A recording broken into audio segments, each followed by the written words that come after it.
the true bridal night, when Qiao nodded with willing heart. In the winding journey of affection between Qiao and Xiao, there exists a quiet yet weighty turning point, the night of their true consummation. On that night, they finally cast aside doubts, burdens of the past, and lingering prejudice, to open their hearts and face one another with earnest sincerity. In the hush of night, Xiao gently asked, "When we first became husband and wife, each bore their own private intentions. But at some point, I found myself no longer willing to hide anything from you. And now I ask, would you be willing to truly become my wife, not just in name but in heart?" A question light as drifting mist, yet it bore the full weight of a year's worth of tender feelings. This was no longer a union forged by circumstance or duty. It was a heartfelt invitation, plain in words, but steeped in the warmth of a man who had learned to set down hatred in order to love. From a marriage of necessity to a bond of love. In the original novel, the night of their union came just before Xiao departed for war against Qiao. Though tender emotions had already begun to stir, they were still caught in a web of conflict, family feuds, old grievances, and opposing loyalties.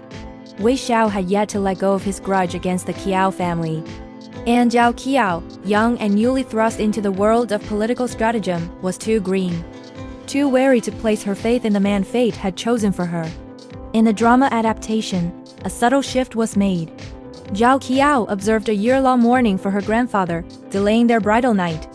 This pause, fitting in rites, became a space for understanding to quietly blossom.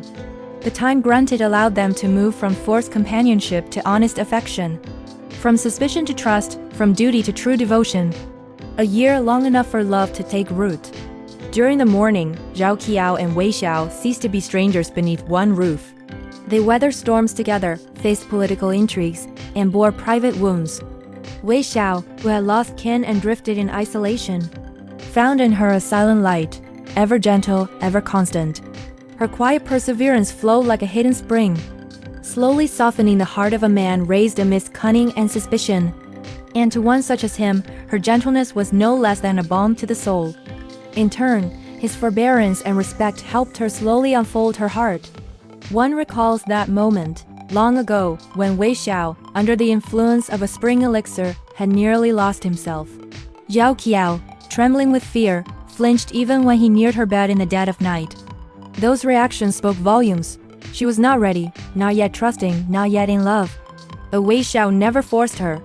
He was no libertine, nor one who dismissed the feelings of another. His patience, his restraint, these became the quiet seeds of change within her. From opposing shores to a single heart. At first, they stood on either side of a chasm. Xiao, a sovereign general, bore the weight of Wei Kingdom's fate. Qiao, child of the house of Qiao, still carried the burden of a broken betrothal and her family's past debt to his kin. Theirs was a marriage of politics, not affection. And yet time and companionship dissolved those lines.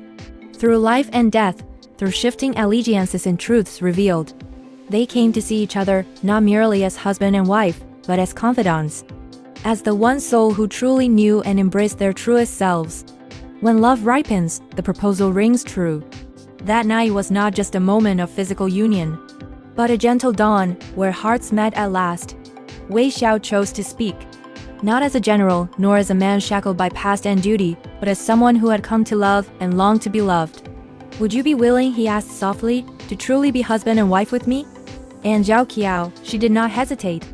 She accepted not only with reason, but with her whole heart. That nod was the quiet affirmation of a woman who had grown, not only in affection, but in understanding of love itself. One in flesh, one in spirit together, come life or death. From that moment forward, they were no longer two walking side by side. They were one, looking toward the same horizon, bearing hardships together, and weaving their future hand in hand.